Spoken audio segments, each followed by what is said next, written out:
En el verano de su 89º cumpleaños, la señorita Ángela de Menjos parecía a punto de refutar por vez primera esa antigua hipótesis según la cual las solteronas ricas no mueren nunca. Su organismo estaba tan perniciosamente sano como siempre, pero su vieja y terrible cabeza daba señales de un acelerado deterioro. Toda su vida había convivido con una violencia frustrada. Se pasaba el día moviéndose de un lado a otro por su pisito del elegante y muy de moda barrio de West-End. Estuvo a punto de matar de trabajo a su doncella porque tan pronto como la madura señora acababa de ordenar una cosa, ella la desordenaba. Quitaba de un tirón las colchas de las camas, arrancaba las cortinas de los rieles, descolgaba los cuadros de las paredes, volcaba las sillas y esparcía por el suelo la cubertería de plata, aunque sus movimientos no eran tempestuosos. Todo lo hacía con una parsimonia rotunda y mortal. Además, su lengua inopinadamente no se movía. A veces hasta parecía que hubiera perdido la facultad del habla. Solo sus ojos, negros y grandes, resplandecían bajo la enorme peluca negro azulada. Ángela de Menjos era la última de su estirpe. Pertenecía a un linaje de aventureros, conquistadores y bucaneros castellanos. Es dudoso que, a pesar de los siglos, alguno de los de Menjos hubiera conocido 2 horas seguidas de verdadera paz. Una rama de la familia había zarpado con Cortés y se había establecido en México, acumulado muchas tierras y vivido en continuas disputas con sus vecinos. La otra rama se había decidido por la piratería. Había surcado aguas del Caribe español durante varias generaciones hasta establecerse finalmente en Georgia a tiempo de vivir la rebelión de las colonias. Gracias a una singular sucesión de acontecimientos, la última representante de la rama georgiana de los de Menjos, una muchacha muy fogosa, conoció al último representante de la rama mexicana, un joven y fiero don, y se casaron. Ángela fue su único vástago y, por desgracia, nació un poco más mujer que hombre. Llevaba en la sangre toda la furia y el valor de los conquistadores y toda la ferocidad y rebeldía de los bucaneros, pero nació demasiado tarde para la época colonial española. No quedaban mundos que conquistar, y tampoco estaba hecha para las guerras menores del amor. Era de naturaleza demasiado masculina y tenía un cuerpo demasiado feo para llamar la atención de nadie, excepto de los más desvergonzados cazafortunas, y a estos los veía venir y los despreciaba. Poco antes de cumplir los 20, su madre le pegó un tiro a su padre en un infausto arrebato de pasión y acto seguido volvió la pistola contra sí. A partir de entonces, Ángela iba por el mundo buscando pelea, aunque prácticamente no encontró ninguna. Sí, Tennessee Williams, escribiendo narrativa. Estos son algunos de sus relatos de juventud, porque él comenzó para Villavoy como escritor de cuentos. Efectivamente, y además tienen la particularidad, estos cuentos de esa primera etapa, que los escribió mientras malvivía emocionalmente como oficinista en una pequeña ciudad del sur de Estados Unidos. Y en sus ratos libres, cuando salía de esa prisión, pues escribía cuentos como los que están reunidos aquí. Pero como en este que hemos leído al principio, es precisamente el que da título al volumen, Los perros oruga, pero que tanto en este cuento como en otros ya apunta el que sería el Tennessee Williams de la vena, digamos, dramática, de la vena dramatúrgica. Sí, porque aparte del estilo tan característico del de prosa poética, pues empiezan a aparecer por estos cuentos pues personajes femeninos tan curiosos como el que acabas de leer, la frustración de los hijos únicos, las familias sureñas venidas al menos, incluso hay cuentos con retazos de locura, de suicidio, así que en estos primeros esbozos ya estaban las simientes de lo que sería su obra magna en las tablas, en la dramática. Y lo que sigue siendo es eso, un fantástico constructor de personalidades, de almas, porque eso con apenas una frase, dramatúrgicamente el personaje se explica, aquí claro, es narrativamente él mismo quien lo cuenta y lo pinta, pero eso le hace falta una frase, 2 detalles, para darte casi la vida completa o el arco emocional bastante amplio del personaje del que se esté ocupando. Sí, aquí ya demuestra lo que dices, es tener ese escalpelo para ahondar en la psique de estos personajes tan variopintos y a la vez tan humanos que pasan por sus páginas. Y luego, como siempre, cómo sabe, hay que decirlo, querido y admirado Tennessee Williams, cómo te gusta estrujar un poquito o un mucho el corazón del lector / espectador. Sí, ahí demuestra lo que, como decimos, lo que luego desarrollaría más en su vena de la dramaturgia, ¿no? De eso de encapsular muy bien personajes muy poliédricos, pero a la vez muy reconocibles. Entonces, encontrarse con un escritor de juventud que crea ya esos mundos y esas galerías de personajes es muy interesante. Así que hay que darle la enhorabuena a Rara Avis, ¿no? A esta colección de la editorial, porque bueno, apostar por la narrativa de un autor que sobre todo es reconocido como autor teatral es una apuesta muy interesante. Sí, porque complementa muy bien lo que hemos visto representado, hemos visto adaptado en películas que han pasado al imaginario colectivo de gente de cualquier latitud, pero por otro lado permite descubrir algunos aspectos inéditos o que al menos viéndolo en teatro te pueden pasar desapercibidos, de cómo era Tennessee Williams como escritor. Sí, porque quien lea estos cuentos y no sabe nada de su trayectoria posterior, podría pensar sencillamente que eran los primeros cuentos de un futuro novelista. Es decir, no hay sospecha de que, pues este cuento es todo dialogado, pues seguramente posteriormente este escritor se dedicaría a la dramaturgia. Pues no, porque están muy bien trenzados como el género de cuento o relato corto. Pues como dice Pablo Vilaboy, enhorabuena, colección Rara Avis de Alba, porque siguen sus gentes, sus editores, descubriéndonos cosas muy interesantes que leer, y es ese disfrute, ese entusiasmo lector que saben que recorre cada vena y cada nota que emite esta arpa. Continuamos, por supuesto, con notas tan interesantes como estas.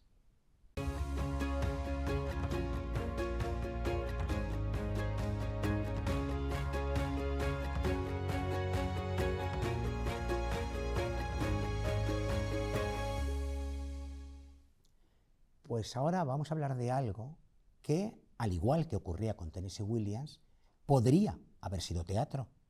Tal vez, ahora nos contará ella, debería haber sido teatro, pero la novela entró por medio. O tal vez el poder explicar y expresar mucho más lo que comenzó a nacer dentro de ella como tener la carne, que, como les digo, para entendernos en Román Paladino, tiene estructura de monólogo teatral, pero es mucho más, no porque sea poco un monólogo teatral, pero es mucho más, y por eso Reservoir Books lo publica como novela, y así podemos dar la bienvenida a alguien que debuta en estas lides, pero que ya se ha ido fraguando un nombre en el mundo teatral. Carla Niemann, bienvenida a El Arpa de Becker. Muchas gracias, un placer estar aquí. Podría haber sido un monólogo, pero se complicó un poco la existencia de la protagonista, tal vez, ¿no? Sí, o sea, es verdad que al principio todo se empezó germinando como una especie de monólogo teatral, ¿no? Con sus acotaciones, esas intervenciones de la madre, pero bueno, poco a poco se convirtió, como he ido bautizando a lo largo de estos meses, en una especie de trampantojo. No quedaba muy claro si era una obra de teatro, si era una novela, estaba ahí como en esa intersección en mitad, y yo creo que ahí estaba realmente lo interesante, ¿no? De pronto poder explorarlo desde otros lugares, otras áreas, y de repente ocurrió esto, tener la carne. Porque tiene la oralidad teatral, porque además eso, tú eres experta en saber cómo los personajes hablan, entonces el personaje habla muy directamente, con lo cual dices, ay, sí, monólogo, pero luego te permites juegos literarios, onomatopéyicos, cambiar números, dar la vuelta a letras, juegos muy divertidos para el lector, que claro, el espectador se perdería porque ¿cómo haces que los diga el actor o la actriz? Esta es una EDA, da la vuelta. Claro, sí, justamente, de hecho es un poco un calco o un reflejo de la oralidad, como tú decías, o incluso diría de ese cerebro roto que también ha ido saliendo a lo largo de estos últimos días y de estas últimas semanas, que es el personaje, ¿no? No tiene, digamos, esa imagen pública o esa conciencia de imagen pública y por lo tanto necesita gramaticalizar y codificar su pensamiento, sino que realmente pues lo deja en ese devenir, ¿no? Es un fluir de conciencia o casi un, ¿cómo decirlo? Un torrente de pensamientos en bruto. Es también, podríamos decir, una confesión general, porque al fin y al cabo ella está confesando. Claro, o sea, al final ella se está confesando a un juez que parece que no existe, o sí existe, no sabemos. Es algo que la gran incógnita. Entonces es un interlocutor que nunca termina de responder, o eso es lo que parece. Por lo tanto, volvemos a incidir en esta cosa del monólogo. Es ella hablando consigo misma, en ese cerebro cerrado, ¿no? Está encerrada en sí misma, está ensimismada, dialogando consigo misma o incluso con el monstruo que podría llegar a ser o que de facto es, ¿no? Es un personaje enorme, o sea, es un personaje enorme porque es un personaje poliédrico, es un personaje con muchísimas caras, como dices, algunas parece que las muestra, otras las muestra, pero luego también sabe darte la contraria. O sea, ¿cómo empezaste a fraguar a este, en el buen sentido, aunque tiene que ver con la novela, por eso lo digo así, con comillas y cariño, este monstruo de personaje? Es un ser perverso. Sí.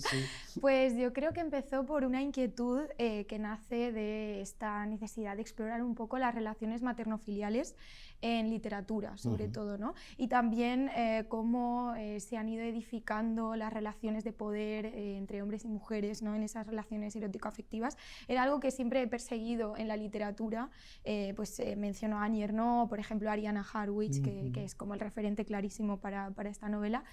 Y a partir de ahí pues empezó a surgir este delirio, que también se ha bautizado así a la novela, ¿no? Lo es. Esta especie de neurosis del personaje, que es lo que me permitió de pronto poder ahondar en todos estos devaneos que tiene el personaje sin tener que categorizarlo, sin tener que usar la ley o ningún tipo de categoría de moralidad o inmoralidad, ¿no? Y por eso pues es un personaje tan sorprendente. A ratos yo me he visto como un monstruo porque, confieso y reconozco, soy de dejar mensajes muy largos en los contestadores. Y tu personaje es maestra en eso. Es maestra, exacto. Bueno, son un poco como los audios de WhatsApp, ¿no? Sí. Vendría a ser un poco... Que te emocionas, te vienes arriba. Te vienes arriba y mandas un podcast al final, ¿no?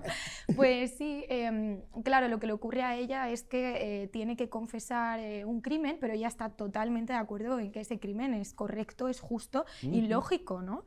Entonces, decide contactar con un juez y comunicarle y explicarle punto por punto cómo ha ocurrido esto. Lo que ocurre es que el juez jamás le contesta a estas llamadas, entonces ella decide dejarle mensajes en el contestador, ¿no? Y así es como se estructura y se vertebra realmente la novela, a partir de esos mensajes de voz.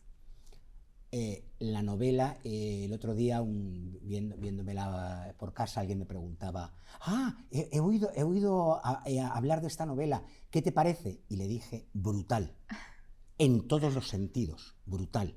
Es una novela muy al límite, pero me gusta porque eres capaz de mantener esa brutalidad desde el principio hasta el final. La novela no desfallece. Qué bien, pues me alegro mucho que eso se perciba así, ¿no? Era uno de los grandes retos para escribir. Al final, como decía, yo vengo más de la poesía o más del teatro, entonces, son en dosis mucho más pequeñitas, en microcápsulas, por así decir, y la novela sí se permite una extensión más larga, entonces, y de largo recorrido. Y bueno, yo creo que el personaje se permitía tanto desenvolverse en esos pensamientos que son inagotables, que es lo que pasa en nuestra cabeza día a día. Tenemos 40.000 pensamientos a la vez y solo verbalizamos uno que ni siquiera, o sea, ese pensamiento al final está tremendamente, no sé cómo decirlo, acartonado y empaquetado en la gramática y en un código.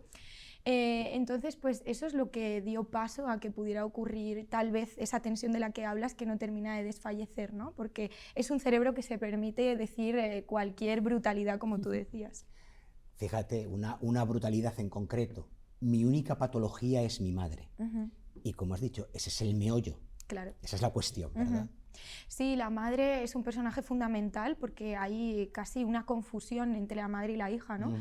Parece que son el mismo cuerpo con dos cabezas, son una el apéndice de la otra, no queda muy claro dónde está el corte, dónde está el límite, como si, bueno, el cordón umbilical que las unía antes del nacimiento siguiera atado a ellas dos, ¿no?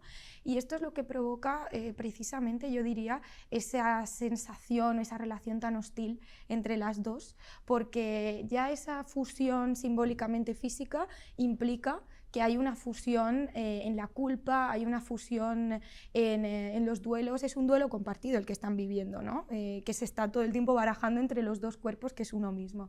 Entonces, digamos que no terminan de emanciparse nunca la una de la otra, ¿no? Están pegadas, por así decir.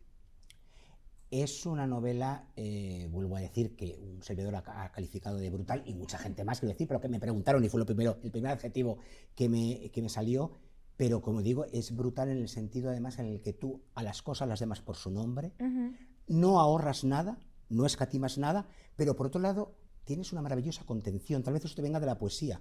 Dices lo justo, o sea, hay palabras, hay cosas muy gráficas, hay implicaciones sexuales tremendas y puestas en primera línea, pero es como lo justo y dices, ya el lector es muy inteligente y va a comprender lo que hay detrás, ¿no?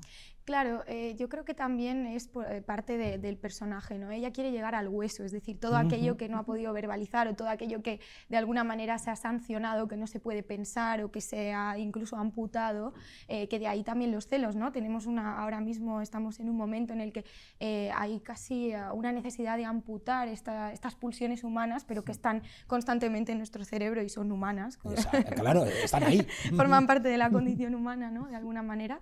Pues ella trata de llegar al hueso, trata de señalarlas inevitablemente, ¿no? Y a lo mejor es esto lo que tú dices, que la poesía sí se acerca un poco, es esa escalera de caracol que da vueltas en torno a una misma cosa, pero trata de señalarla con la máxima exactitud posible. Yo creo que esto es lo que le ocurre a la protagonista. Es un poco lo de el adjetivo cuando no da vida mata, ¿no? Pero qué bueno, pero claro, es así. Luego hay otro punto que me ha gustado muchísimo, que es, tiene desde el comienzo un toque y un tono paródico, la narración, lo que ella está explicando, exponiendo, lo que está inventando, lo que está sugiriendo, todo lo posible, pero tienes un toque paródico, pero también te contienes. O sea, pues sabes que el lector tiene muchas imágenes en su cabeza, ya ha habido gente que ha hablado al leer tu novela de Almodóvar, de Tarantino, Crazy in Alabama, ¿verdad? Hay una tradición que tú sabes que el público ya tiene en su cabeza y que dices, bueno, con esas gotitas y esas píldoras comprende todo lo demás y por eso también la parodia tampoco llega al extremo, que además hubiera distorsionado, yo creo, lo que tú quieres contar, ¿no? Exacto, y entonces habría un poco de congestionamiento, diría, ¿no? Y se empiezan a solapar demasiadas cosas y ya la cabeza de esta protagonista ya está demasiado embotada como para embotar tanto la del espectador, en este caso la del lector, ¿no? O lectora. Entonces, sí, yo creo que más bien, bueno, es eso, la exploración que hace el personaje a través de la palabra.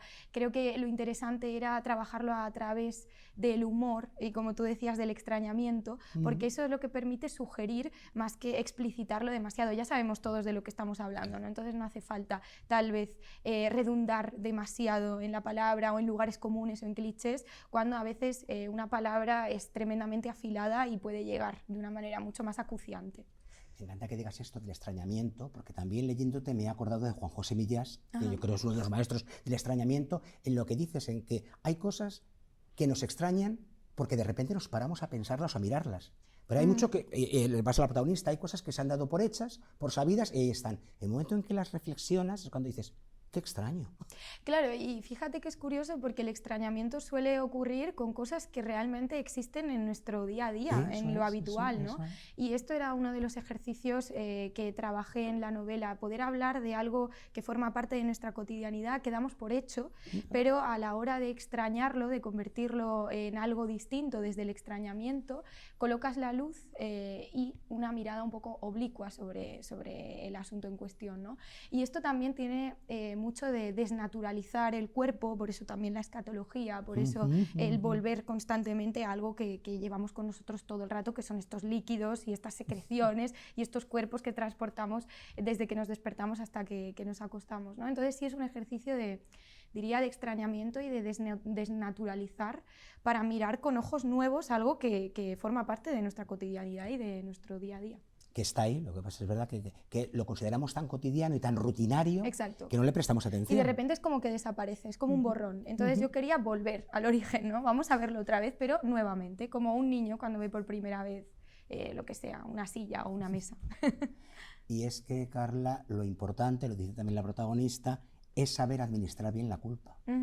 Claro, sí, son dos personajes que llevan una culpa por dentro, bueno, al final llevan arrastrando un cadáver. Y lo que pesa, ¿verdad? Cualquier cosa que consideramos culpa, lo que pesa. Exacto. Y ya no es solo la culpa, sino que está mezclada incluso con el duelo, ¿no?